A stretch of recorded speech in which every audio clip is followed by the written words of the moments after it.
Welcome back to Jack Howard and Friends at the Round Table. Today's guest is Mark Woolley. Starting out as a Saturday boy in the north of England in a pair of black jeans with a black shirt, he's gone on to launch Electric, the brand, which includes product lines, products, salons, working spaces. The list goes on. It's a wonderful conversation about how you can chase your dreams. I can't wait for you to listen to it.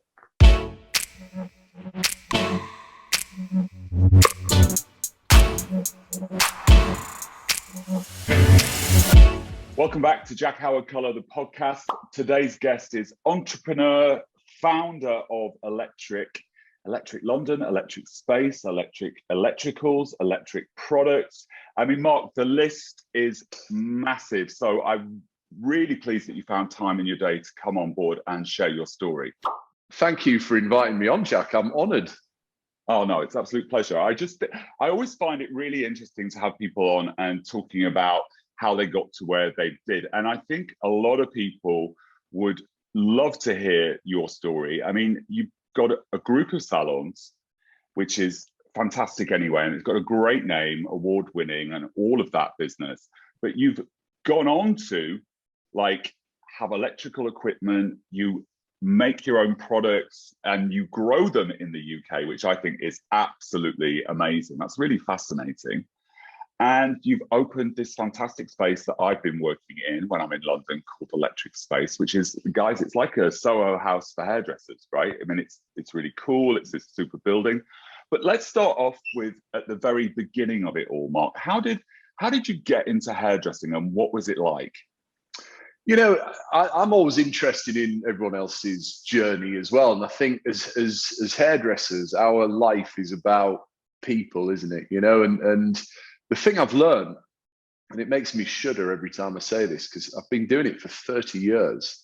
You know, I think, God, where's that time gone? And, you know, with doing all of those different things, and I think it's the same for all of us. You know, we start off learning how to be a hairdresser, then we're doing our own clients. Then, you know, some people go into session work, some people go into education, some people go into owning a salon. You know, there's all these different paths, but I always think it comes back to that person in the chair, doesn't it? And it comes back to what you originally learned. And if every hour you're not making somebody happy, and they're thinking, oh, I must book back in with Mark, you know, or Jack, or, you know, that's what makes the whole thing tick. I got into it, I've got to be honest, by complete chance, as you can probably tell by my accent for those listening in the UK. I grew up in the north of England, and the big company then, you know, I started hairdressing in 1991, was Saks, and they had their own training school. They had kind of award-winning salons. I went to get my hair cut there when I was about 15, and like you do, you take a picture in of who you want to look like at the time, you know. So yeah. I've gone in, and I've got a picture of Ian Brown from the Stone Roses, you know, with the sort of, you know, the indie haircut, yes, you know, of the 90s, you know. So I've taken that in, and being ginger and a tall, skinny kid at this point, I think the guy was probably thinking, we're going to be challenged here to make him look like Ian Brown. But anyway, that's the job, right? It is to rise to the challenge. Well, this is the thing. This guy cut my hair, and I remember thinking, wow, it does look like what the picture I had in my mind. It was the first time, you know, and I was in this salon. There was probably 20 or 30 people working there. They were playing great music. There was a great atmosphere. And I just thought, I didn't realize hairdressing was like this. You know, it had all these people who seemed very ambitious, and, you know, one person's traveling off to Paris to do a photo shoot, and, you know, there's all these things happening. And during the next few months, I started going back, getting my hair cut there regularly. And as you do at that age, or in England anyway, you start sneaking into pubs and things, you know, when you're 15 or 16. And I kept running into these guys who worked at the salon. And eventually, one of them said to me, look, if you've got a pair of black trousers and a black shirt, you know, because if you have, you can come and work with us tomorrow on a Saturday. So I went in, and that was it. Within that, I don't know, probably before lunch, I knew what I wanted to do for my career. So it was a bit of a chance thing. but So I feel very grateful. You started off as a Saturday boy, basically. Yeah, right? yeah. Yeah, That's probably like a long way round saying that. That was probably the long answer. No, it was much more interesting, actually.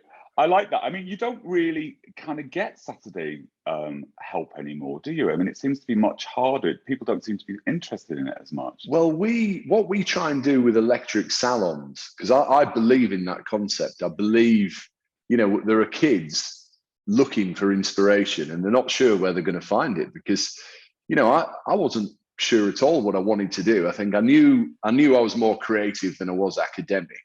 Right. And I think I had an ambition to own my own business, but not, it wasn't at the forefront of my mind. I think it was just in the subconscious. I had it in my mind. That's what I'd like to do. And it ticked all the boxes. But I always think, had I not met that guy and this haircut, everywhere I went, school teachers, family, friends, everybody said to me, "Oh, Mark, what a great haircut. You look grown up. You look, all the things you want to hear as your confidence is building when you're that age." I was hearing and I thought, actually, it's a powerful thing, a haircut. And I think, had I not met him, I think, would I have found it? Who knows? Yes. A small thing that changed your career, your life. Was the pushback from the family with you wanting to be a hairdresser? Not massive pushback. I mean, one of the things I always credit my parents with, they've always been very supportive, and that there was some certain things I was into as a kid that they just weren't into. I was always into art, music, and sports, and like my dad was quite an academic guy, so I think he was probably through school a bit, thinking, I wasn't that academic, and was interested in all these things he wasn't that interested in, but he was pretty supportive of them. I think, hairdressing, we didn't know anyone who had taken that career route. So I think they didn't know a lot about it. But once they met the guys at Saks and they could see that these guys were really training young people, and there were people, these guys were big into franchising, it was the sort of end of the 80s, early part of the 90s. And that was the big thing. And there was Saks and Tony and Guy. They were the only people doing it. So these young people were owning their own business. So it all seemed quite impressive, I thought. It was exciting. That's brilliant, though, that you had all the support through there. There was no conflict going on about you going into it. Sometimes you often hear about parents saying, "Oh, God, get a real job," that kind of thing, to us at that age group. But I think, I think it's imperative we have people in the industry. I was saying this to one of the magazine editors here the other day. We've got to take people who are doing these great things. I mean, look at what you've done with your career. You're one of the most sought after colorists in London when you were here, and you've turned that into having a global education platform where you've amassed this huge following. Actually, you think those type of followings are normally only available in music or film, or but actually to turn that into something from hairdressing, I think we've got to take these people and we've got to make them catalysts. Because if I'm totally honest, I think when I started, if you switched on morning TV, there were hairdressers on there that I thought were quite inspirational. People who were like Trevor Sorby, Nicky Clark, Charles Worthington, all these guys that had big followings, and their, I guess, measure of success was selling products in boots to consumers, But actually, everybody knew who these people were. There was 6 or 7 of them that rotated around morning TV, and I guess our version of morning TV now is social media platforms. Yeah. But I think it's imperative we have people that elevate the industry. I think it's also important that we have people talking about how successful they've been, and sometimes it's that British thing that you're not supposed to really talk about your successes. But I think, and that's what the Americans, I think, do so much better. But people need to see that, you always hear, I think we always hear the negatives. We always hear, somebody's cleaning the salon, whatever. The disciplines that made me successful were learning how to make sure I could run a column and clean and whatever. But I think that we need more people talking about how they've managed and got success in our industry, and it's not just a low-paid job. Yeah, because it has the ability. I always liken us to chefs, because catering is a profession that's done on all the same levels as hairdressing. You know, you've got Gordon Ramsay is a chef, you know, earning millions of dollars for his annual efforts. And, you know, the person in Burger King is also a chef, you know, earning considerably less, you know, and hairdressing's the same. And I think, yeah, we've got to shout about the successes many people are having. And I think that, and I think we've all got to unite and make it seen as a credible career, because it is all dependent on somebody's parents saying yes, isn't it? Yes, go and do that.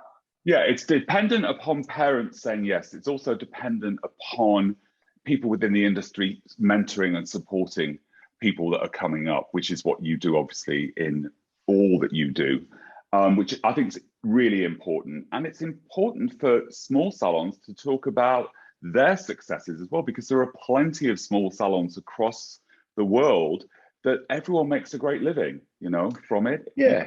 You don't need to be independent. You don't need to go out on your own when you've learned nothing except just how to cut hair. What you learn in a salon is you learn so many life skills and so many business skills, you know? Oh, 100%, you know, and that, as I said at the beginning, that person in the chair thinking, wow, that's the best color I've ever had. And I really liked him. Yes. You know, that's the key to success. Yeah, I think that we, as we celebrate, I think that times have definitely changed, and we celebrate salons and we also celebrate independence, but the successful independents have worked through a salon and then been able to move forward. It's not just about leaving school and going on your own. There's a lot to be learned in a salon before you go out into your own way. I think as well, I totally agree with you as well, Jack, but I think in this generation, we've had a few cultural changes in, you know, people communicate in different ways. So the industry has to adapt to that. And like any industry, there's a transition period, you know, where it takes a few years for everyone to get up to speed, you know. And I remember, actually, I was having a conversation with someone in the US about, from a product company, who were talking about their artists, you know, and they were saying, well, you know, they've got some artists that are very competent artists, but they haven't learned the communication skills they need to operate in the 2020s. And then you've got a crowd of people over here who've got great communication skills, but their hairdressing, the artistry abilities are not at the same level as the hairdressing. So they were saying what they see in the next 5 years is an element of these people will elevate themselves and be good at both. Some will fall away and maybe retire or whatever. And these people here, the same will happen. You know, the people that can communicate, you know, I always think, look, if you're passionate about something creative, you can become good at it. And it's the same with art, music, certainly hair. You know, I don't think you have to be born a hairdressing genius. I think it's all about your own passion and the people you're around, the people you're learning off. Yeah. Yes. And I think, sorry. I have you know, a list of people that have elevated me and lifted me up all the way through my career. And I think that it's really important to know that. But I like what you just said, because I've noticed that a lot of people at my age group, right? So I'm at the older spectrum, cannot navigate social media and but can educate beautifully, right? Can present to a room and all of that. But if you can't digitally speak to a larger group, then you become slightly redundant in it. So I think that the lessons for us are exactly what you said. The older people that can teach need to learn new language and skills, and younger people that can speak and present in a modern way still need to learn the old skills of presenting to a room. Yeah, and I think there are certain life skills in every generation that are important through every generation, and then there are others that, you know, they becoming, you know, I guess the media savviness has become important, hasn't it? You know, it was possible to have I don't know, a top fashion designer, hairdresser, musician, you know, in the last 2 decades that maybe didn't need to communicate to the media. The PR would do that whilst they got on with designing or writing songs or cutting hair or whatever. Whereas I think today you do need to, whatever you're doing, you need to be able to communicate it. And that is a fact that, you know, if somebody, that isn't their natural way when they're coming through, that is something they need to learn. It's as important as the skills of whatever they're doing. It's a skill set. Yeah, you know, it's another skill set you've got to add a string to the bow. But let's go back, right? Because we could talk about this forever. Let's go back. So you Saturday boy at Saks. You obviously, did you join the company full time? And that's when you started your apprenticeship. Yeah, I joined. So I met them in about, you know, here you leave school or you finish, you know, mandatory school in the June, you know, when you do your GCSE exams.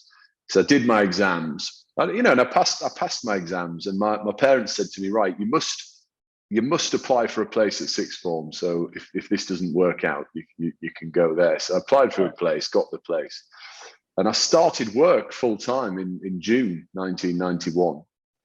And again, having all those people around me, and Saks at that time, the art team, you know, we had Gary Hooker, Nick Irwin. We had Andrew Barton, you know, so Saks was a bed of, and there were very like-minded, ambitious people that, you know, Dennis and Malcolm, the 2 founders of the company, were very hard-working, very passionate, and they rubbed that off on you, you know, and I always feel a lot of gratitude for those guys. And my career sort of went in a strange direction because I started with them when I was 16. I opened my first salon with them, so I was a franchisee. When did you do that, Mark? How old were you when you did that? 21, you know, and they were good at bringing. It wasn't just me. They had plenty of people, you know, doing that young age. And I remember they just made you believe like anything was possible. I remember saying to Malcolm, one of the founders, when I was about 17, and he, you know, I'd been out to buy him to get him his lunch, you know, while he was doing his clients. And I came back and he said, so then, he said, what do you want to do? And I said, oh, well, you know, rather than just say, oh, I have my own salon one day, I said, oh, I'd like to be a franchisee, you know. And he said, oh, good, you know, that's very good. He said, anyway, he said, have you got any money for that? And I said, no, I don't, you know. And he said, right, okay. So I scratched his head a little bit. He said, have your parents got any money? And I said, no, they haven't really, no.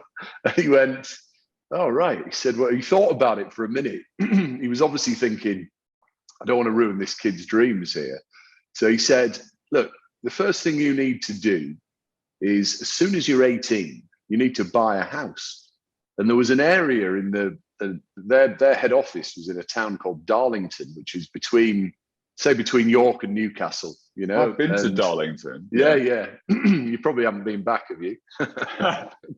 But anyway, he said, look, there's an area of this town where everybody buys the first house, and a house could be bought there for £30,000. And wow, he said to me, look, if you can raise, he said, you can get a 95% mortgage. So, you know, you can, with 1,500 quid, you can, with a deposit, you can buy a house. So that's what I did, you know, and I bought this house, and it was a sort of terraced house.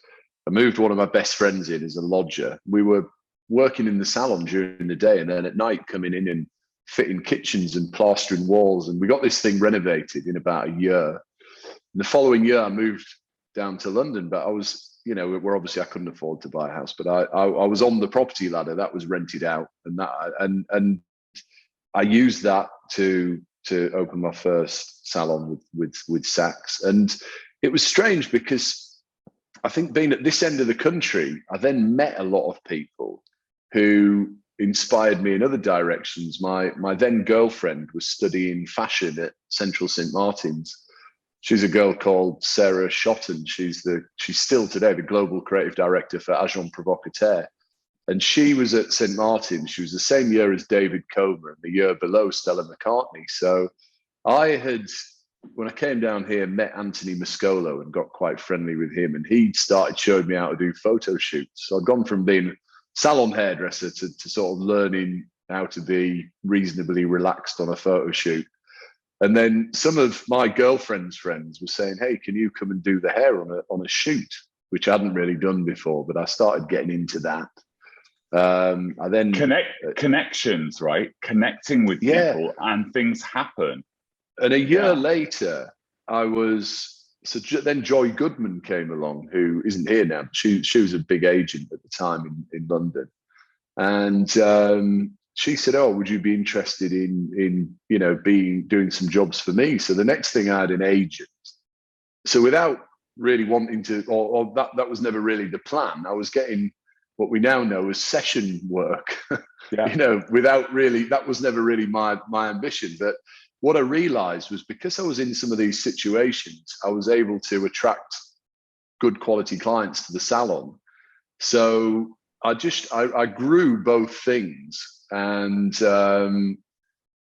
I've always been very interested in the creative work that we do. And I've always been very interested in how to grow our business. And I think, Saks was a beautiful journey. And then eventually the two founders retired, and it became a bit more of a franchise machine, which there's nothing wrong with that. But they were obviously interested in growing, and they grew to probably 120 salons, which I think for two guys from the Northeast is an amazing story. It's an amazing story for anyone, I think. Yeah, but for me, I was at that time, I wanted something that was a bit smaller and a bit more creatively focused. So, and again, the people around you, at that time when I started Electric, Anthony Mascolo was demerging the whole Tony and Guy thing. So him and one of his brothers were left owning TG, which was the product line, and the other two carried on with the Tony and Guy salons. So he was saying to me, look, just go your own way, fly your own ship. I was quite inspired by what he was doing, not just creatively. He's another guy that I believe is very good. He's a brilliant entrepreneur, And I just took that leap of faith and started Electric. And we owned a studio separately to my Saks salons, myself and a photographer called Pete Webb. And before it was called the Electric Studio, it was called Creative Wasp. That was our studio concept. So what I did was rebranded the Creative Wasp Studio Electric Studio. So I had the name and the brand name. The brand, the word electric, where it came from is it was describing the atmosphere of, what I thought was different about my salons to the other Saks salons, was we had this amazing atmosphere. I didn't know that. So that's really interesting. So I thought, right, I didn't feel comfortable with it being called Mark Woolley for some reason. I think if I'm totally honest, I probably didn't feel I was a big enough name, like Trevor Sorby or, whoever else.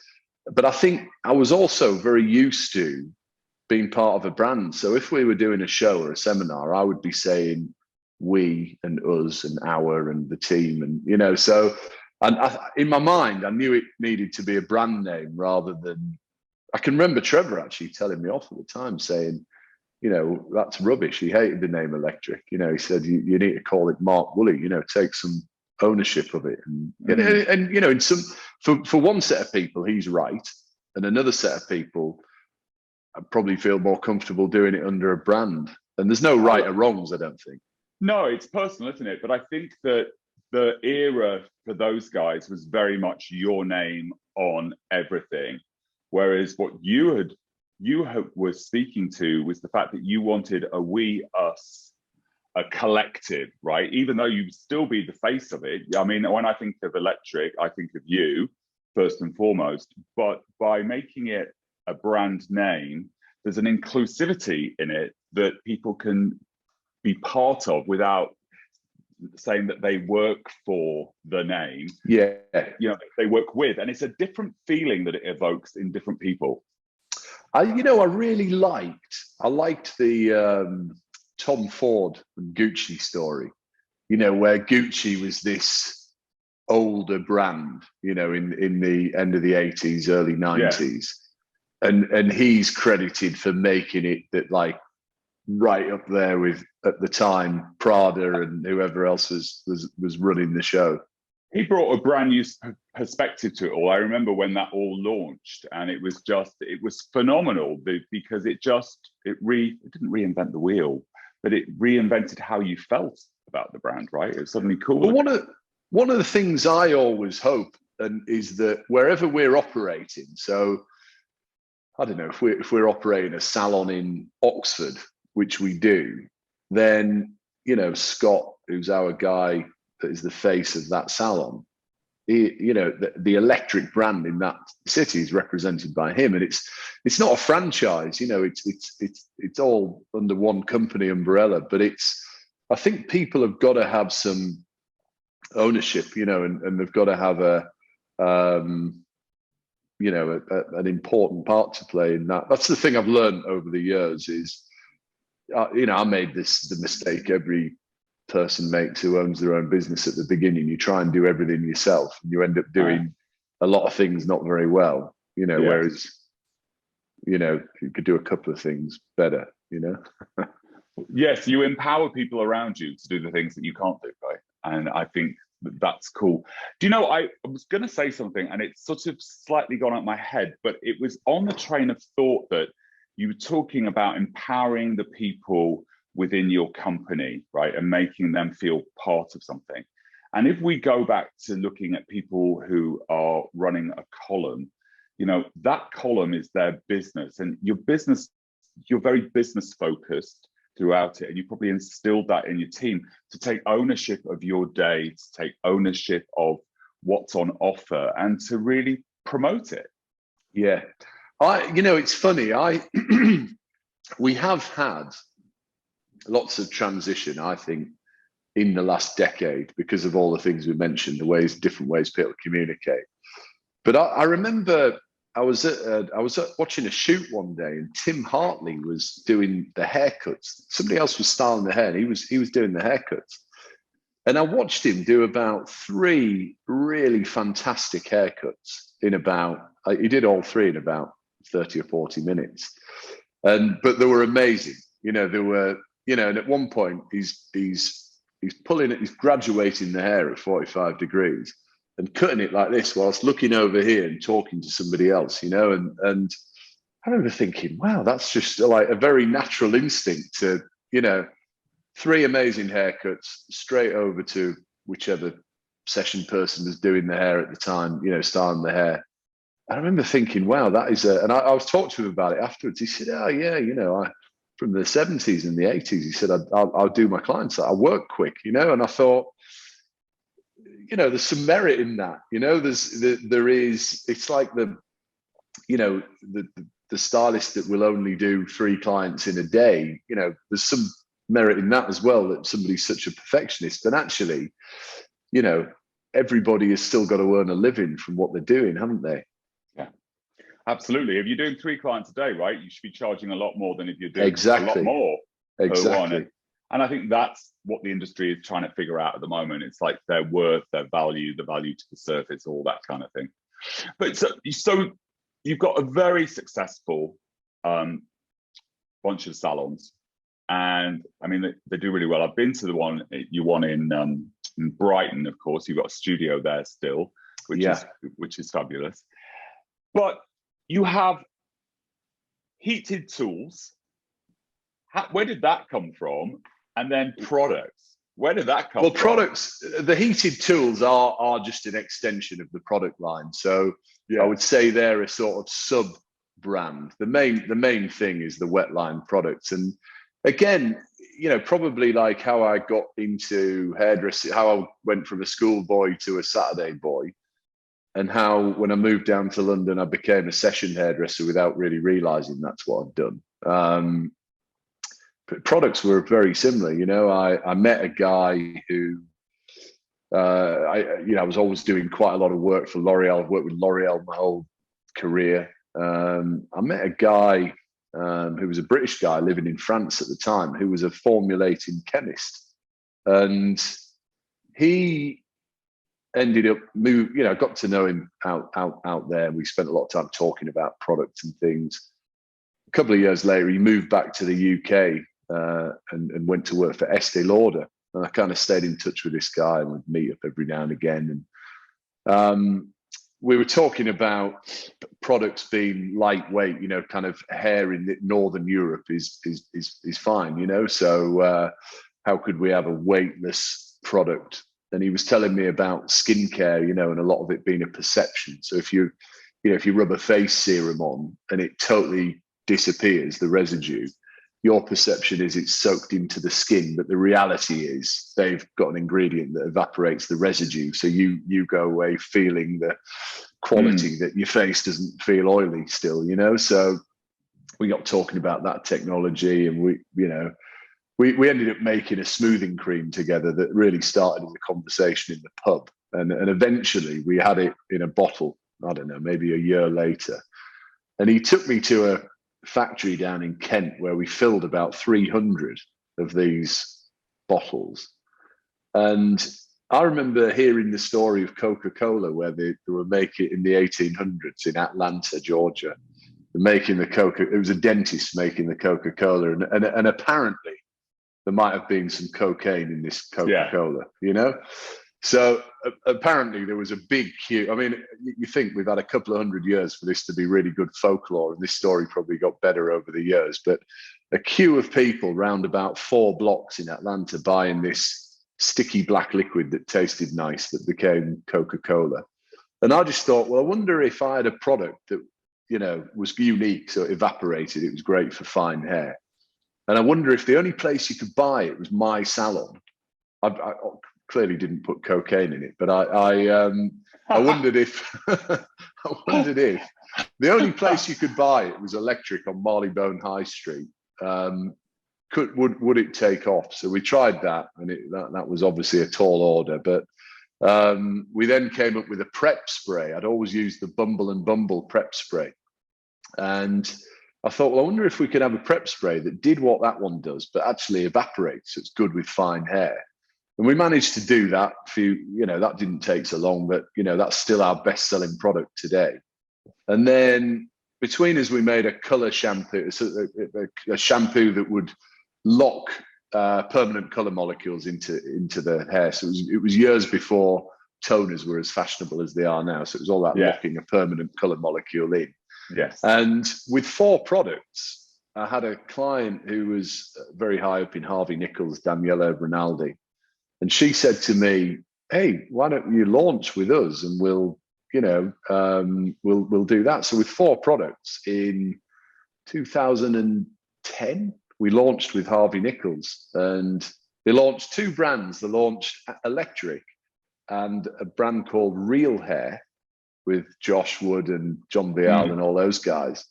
So yeah, we got going at the same time in products. And what we realized is we were doing all these education events for other hairdressers, and we were doing electric sessions, which I think you've been to, in Brighton. So salons started saying, oh, well, can we carry these products? So we again went down the professional route in a very small way, where Josh and his gang went down the consumer route. Yes. I sometimes think maybe I should have followed Josh, but it's that has been a brilliant journey. But again, it was by chance. I think, wow, if I hadn't have met Richard, if I hadn't have, that one product, and then, so we launched with Harvey Nichols, but then ended up in salons. Harvey Nichols is a really amazing one to launch in, because I mean, first of all, they are always groundbreaking with what the products that they put in. So they definitely change perceptions, and also it's a really tough one to get into. So I mean, that's bloody brilliant. Yeah, it was a bit of a chance thing. I always think it's a bit like those fairground games where you have to throw a ball into a bottle or something. If you did it with your eyes shut, it'd probably go in. But if you stood and tried to get it in, you'd never get it in, And I think if we'd have set out with the goal of instructing our PR to get us into Harvey Nichols and went out of our way to, it probably would have took ages, where that it did all happen by chance, I think. And I've Mm. always felt when those opportunities present themselves, you just got to run with it. That's what I was trying to teach our people, as we're bringing them through electric. But it is about opportunities, isn't it? It's about being open to opportunities, being open to meeting people. It's not about hassling people. It's about building relationships that then can lead on to other things. And you never know what they lead on to, which is what's so much fun. And I think, and for all of us, like I say, I love watching other people's journey. I mean, I've known you for quite a lot of years now, and I've seen your success, go up and up and up.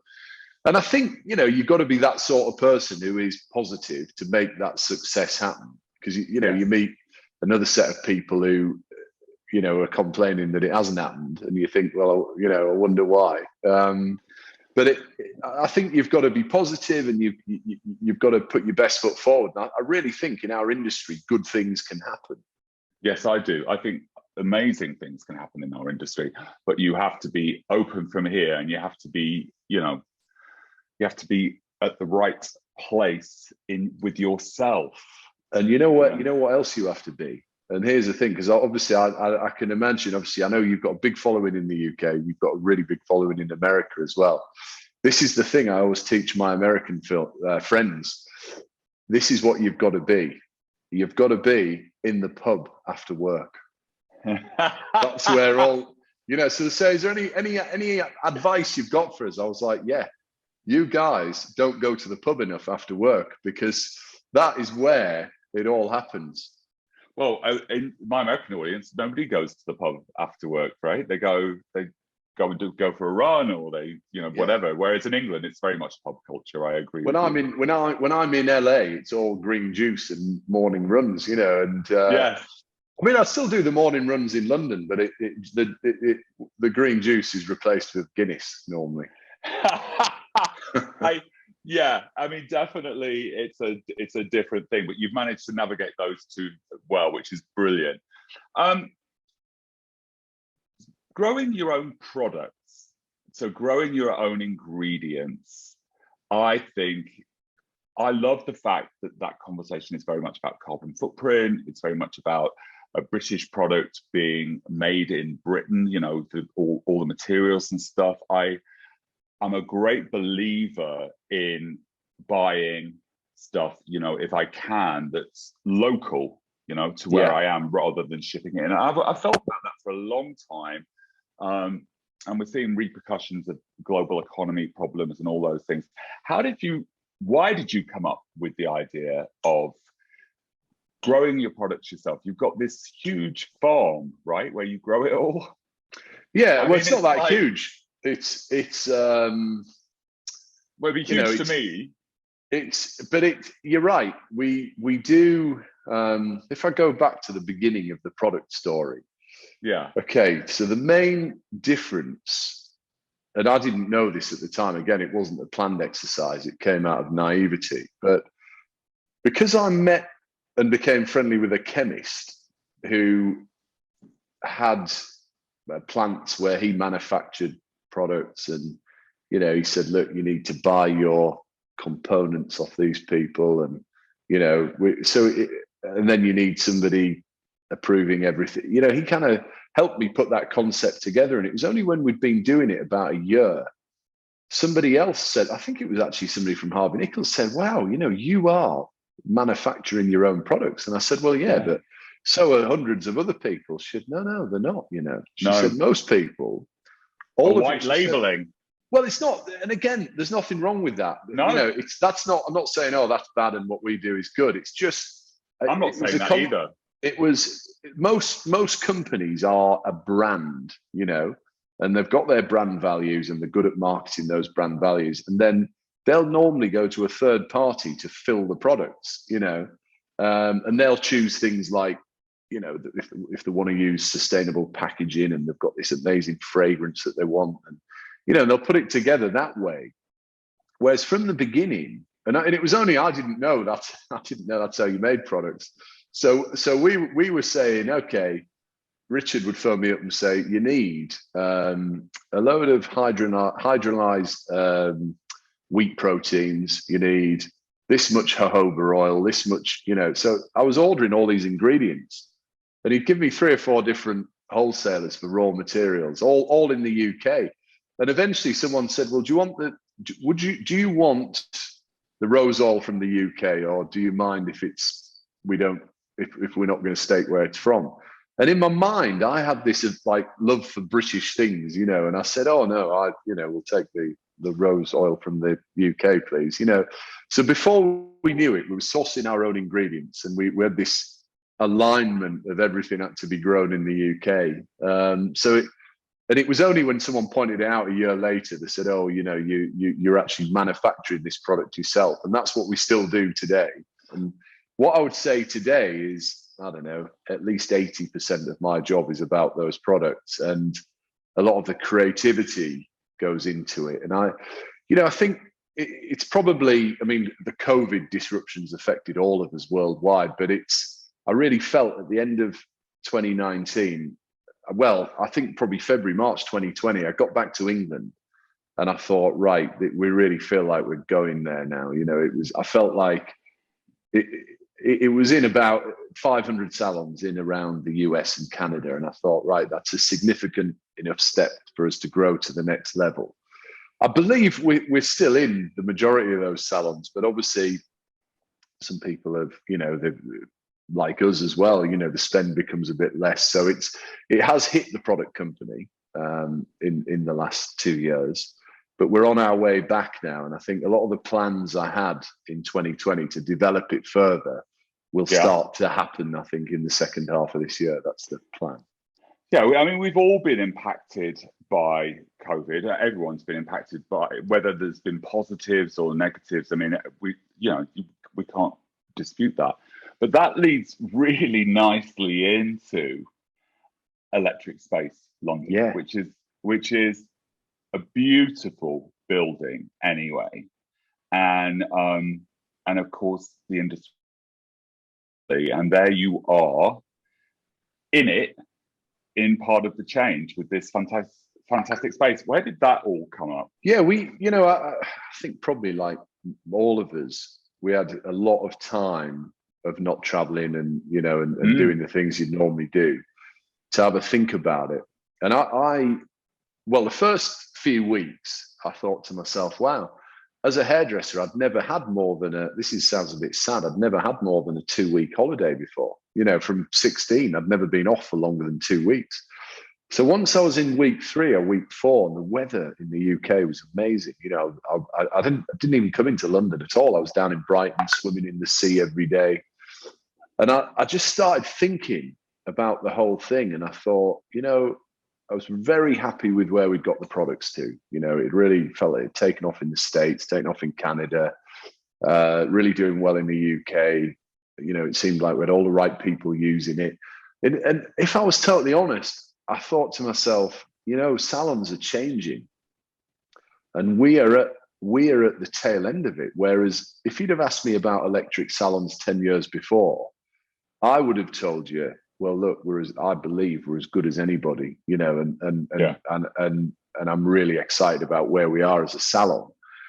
10 years on, I thought, you know what, there are lots of salons in London that I would, you know, almost rate above us and say, you know, we've focused on the products a lot.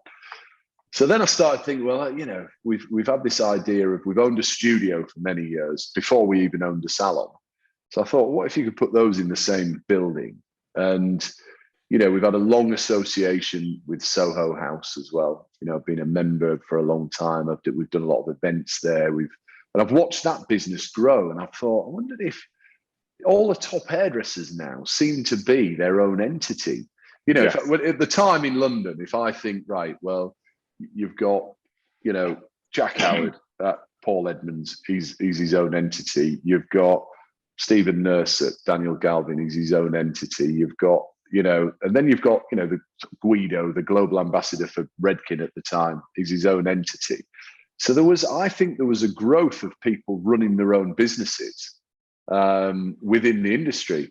There was, and you know, what's interesting about that was that, for me anyway, with Jack Howard at Paul Edmonds, was that none of the other I wanted that kind of collaboration, right? So I wanted to be able to come and do so many different things, but no other salon. They wanted my press and my PR, but they didn't want the at piece. They wanted it all under their umbrella. And and Paul and Yasha really just got that concept. It's quite American, I think, in some ways. And it's been really fascinating to watch other people develop their individual brands. And of course, social's what's helped it as well, isn't it? Massively. But that is where the world is at. And again, I'll be totally honest with you. If, I don't know, in year 5 in electric, if someone had said to me, and I was like that, blinkers on, it was all about just the electric salon. If anyone had said to me 10 years ago, hey, what I'd like to be is Jack Howard at Electric, I'd have gone, I think you'll find you'll be electric, Yeah, which absolutely. Which is wrong, but but it was right then. Yeah, well, it was the done thing then. I think what we find today is there are superstars out there that they've got global followings. They are doing their own thing. If I was doing it all again today, would I go down the salon ownership route? Probably not, because that used to be how you had to build a brand, but you don't now. You've got to be great at what you do. You've got to be engaging. You've got to understand how to communicate your message around the world. And I always laugh, because I've had a few people through Electric over the years where the first time, and he's a great friend of mine, and you know him as well, Kai Wilson, great ball of energy. We had him, very similar to myself. He grew up in the north of England, wanted to come to London, and he had been on a few of our courses, I think through L'Oreal. When he came to London, he came to work for Electric, and he was like a ball of energy, wanted to do everything and wanted to. When I look back on it, I was all about the brand, and it had to be about the brand. So I'd get Kai on the phone saying, hey, it'd be like 11 o'clock at night on a Thursday. And he'd say, I won't be in tomorrow because I've had the opportunity to go and assist Sam McKnight in Paris. So I'm going to go on the 4 o'clock Eurostar. And yeah, I just won't be in tomorrow. And I'll be like, hey, mate, you're fully booked tomorrow. What do you mean you're not going to be, yeah, but I've got this opportunity, and he was a ball of energy. He really wanted to get out there and do everything. And inevitably, I was in traditional salon owner mode at that point. And a few times I said to him, you're not going. You've got to come in and do, And when I look back, I think, I feel bad about it because what ended up there, he obviously, I don't know, did a year and a half with us. And then he went to work for Percy and Reed, had a year and a half with them, and ultimately did his own thing. And he's harnessed that energy into creating a successful brand in the social. Yeah. But that was the first time I thought, wow, I'm 10 years older than him. He was obviously thinking in a slightly different way to me. So I needed to adapt and come into that world. And I think today, everybody is trying to build their own thing. So I just thought, well, look, what's the point in trying to hold people back? We're positive people. We don't hold anyone back. Let's get behind them. And let's just create a Soho house where people are members so they can do their own thing. They can fly and they can do really well and they can have their own brands. And, but if we've got all those people here, like having you're obviously, you've hosted a few of your courses here. That blows me away. That is like owning a recording studio and the Beatles coming in to record in your place or whatever.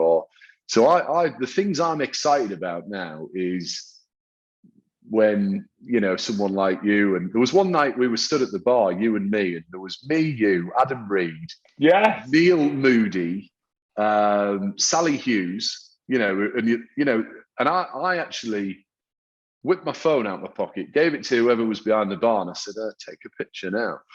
And it was almost a pinch myself moment. So these people who've been people I've really admired in hairdressing, at the bar, you've got Jack Howard, Adam Reed, Neil Moody, Sally Hughes, and me stood having a coffee. I thought, this is where it's at.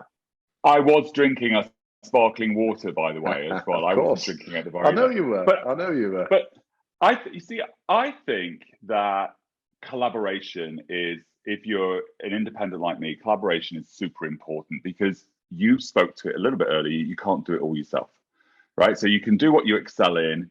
I've never wanted to own a salon particularly. It's not really, it's the managing people that I find it would just kill me, soul destroying.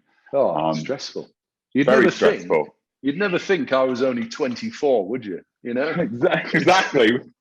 Well, I'd certainly show my age, right? I'd probably be done for GBH or something because I'd just be like, just do it. Which you can't do. A good manager doesn't do that. A good manager brings out the best in people.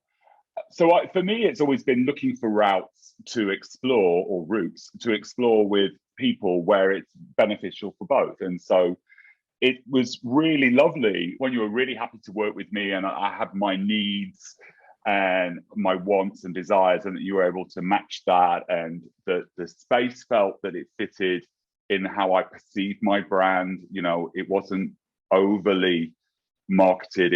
It felt luxe to me. And then there were people in there that were working, doing their clients. There's a cinema in there that I could have used to do my show reel or PDF if I'd wanted to do it that way, or maybe I want to do a press night later in the year and I can book that. I mean, it's all there. And I ran out of product and I was able to nip downstairs and get some product because you've got a product shop. Very well thought out. We're learning as we go, but I think, look, we're in a brilliant industry that evolves and, you know, and it grows. And I think what I've learned over the years is there are those touch points, like I said there with Kai, where sometimes you think, okay, it's changing and we've got to change with it, and we've got to be excited by what's happening, you know. And I'm all for that. And I think electric space, well, I want to grow it. I want to open one of these in the States. I'm going to have it where the same member can, you know, if you're a member in London, you can use the other one. And, you know, we're opening one in Oxford. That's happening at the moment. And people will be able to use our farm as well, because that's the other thing we just touched on, Falmer Court. You know, down there we've got, all right, we're growing some ingredients, but, you know, we're going to have a massive film studio and an event space that will hold 700 plus people. We've got a freshwater swimming pond with our own water source that later this year we'll start using in the wetline parts of the products as well. So it's getting exciting. And I think, I tell you, I was very inspired by that I left out was Michael Gordon, Bumble and Bumble, you know, and he never wanted to be Michael Gordon, the hairdresser, you know, but I think he created a hell of a thing, you know, where he really championed great hairdressers and he gave them a platform with the House of Bumble in New York and made products. And, you know, I think I've taken bits, you know, a lot of inspiration from him. I thought he was amazing. A lot of inspiration from Anthony Mascolo. I thought he created a worldwide army of hairdressers that wanted to be part of their community. And the guy I never met, actually, that I wish I had was the Horst, you know, the Aveda guy. Oh, yes. Yeah, yes. I never met him, but, you know, I'm good friends with Antoinette. And, you know, obviously she's the global president, you know, and I think that was a brand that when that was conceived, it was really groundbreaking. And, you know, they built a huge global following as well. And yeah, I just want to try and take a piece of that and run with it all of it. I find it just so fascinating to listen to your story from a Saturday boy up north, right, who's got to get himself a pair of black trousers and a black shirt to be part of the Saturday team, to this empire that you've built that's still incredibly fresh and modern, and that you continually want to grow it. I love the fact that you haven't stopped, that you have seen that you need to keep moving forward, to keep relevant and to keep fresh in the industry, and that you've been able to run a members club and a salon group and run them together. And I think that is a really modern story, and I think they both work really well. It's just been such a pleasure to talk to you today, Mark. Thank you so much for coming on. It's always a pleasure to talk to you. I mean, huge congratulations on what you're doing, both sides of the Atlantic. You know, it's brilliant, and I'm so grateful you choose to use Electric Space as your hub when you're here. It's amazing. Well, I'm grateful for the space. and you know me well enough to know that if I didn't like it, I wouldn't use it. So it's like, but I love it. It's beautiful, really beautiful. And I love the coffees and the food being delivered and all of that, all those little touches. I'll buy you a sparkling perfect. water when you get over here. Oh, brilliant. Next Thank week. you so much. Because obviously that's all you drink, you know. That's all I drink. Sparkling water and coffee. Yeah. There you go. Mark Woolley, thank you so much indeed for coming on today. I hope you enjoy the rest of your afternoon. Thank you very, very much. Thank you, Jack.